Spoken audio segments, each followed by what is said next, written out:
साथियों,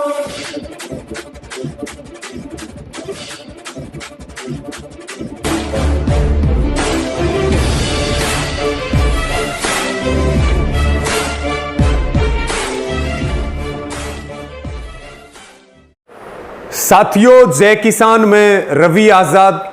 साथियों, 3 कृषि कानूनों को लेकर हम पहले दिन से एक बात कह रहे हैं कि इससे मंडियां टूट जाएंगी, एपीएमसी मंडियां टूटेंगी, एमएसपी खत्म होगा और सरकार यही चाहती है। गेहूं की खरीद में हरियाणा की 9 मंडियों को खत्म किया गया।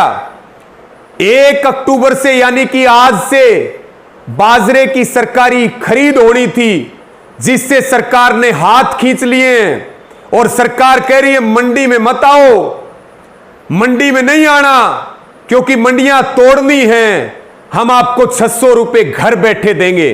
यानी कि किसान बाजार के हवाले, बाजार में उससे लूटपाट हो, उसकी उपज औने पौने दामों में बिके और मंडियों का प्लेटफार्म तोड़ दिया जाए।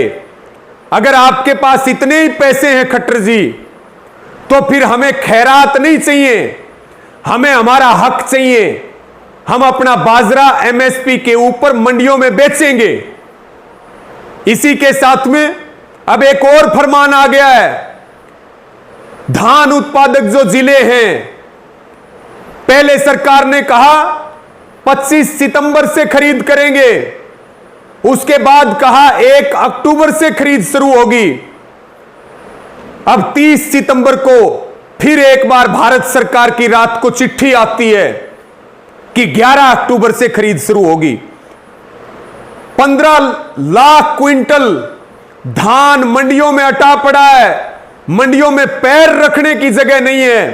पहले से पूरे हरियाणा भर में धान और दूसरी फसलें अत्यधिक बारिश के कारण और दूसरे कारणों से खराब हो चुकी हैं। मंडियों में अब किसान को रुलाया जा रहा है, सताया जा रहा है। मंडियों में उसका धान भीग रहा है, बारिश में खराब हो रहा है। और अब सरकार ने फिर तुगलकी फरमान जारी कर दिया।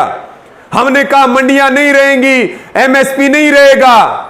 बीजेपी ने कहा मंडियां थी है रहेंगी, एमएसपी था है और रहेगा। साथियों, अब हमारी आंखों के सामने मंडियों को तोड़ा जा रहा है। मंडियों को बचाने की अंतिम लड़ाई है, एमएसपी को बचाने की अंतिम लड़ाई है। इसलिए हम 3 काले कानूनों की वापसी और एमएसपी का लीगल कानून चाहते हैं, ताकि किसान को न्याय मिले।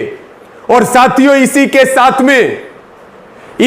साथ में सरकार ने पूरी तरह से धान खरीद से हाथ खींच लिए, बाजरा खरीद से हाथ खींच लिए, लेबर के रेट घटा दिए, क्योंकि मंडियां तोड़नी है। आज से लेबर भी हड़ताल के ऊपर है, धान उत्पादक जिलों की जो मंडियां हैं।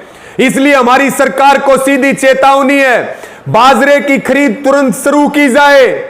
हम सरकारी खरीद चाहते हैं, हम बाजरा एमएसपी पे बेचेंगे और धान की खरीद तत्काल शुरू की जाए। आपने इसलिए तारीख बढ़ा दी कि जो आपके साथी हैं प्राइवेट मिलर्स, जो मंडियां अटी पड़ी हैं, वो औने पौने दामों में किसान का धान खरीदे।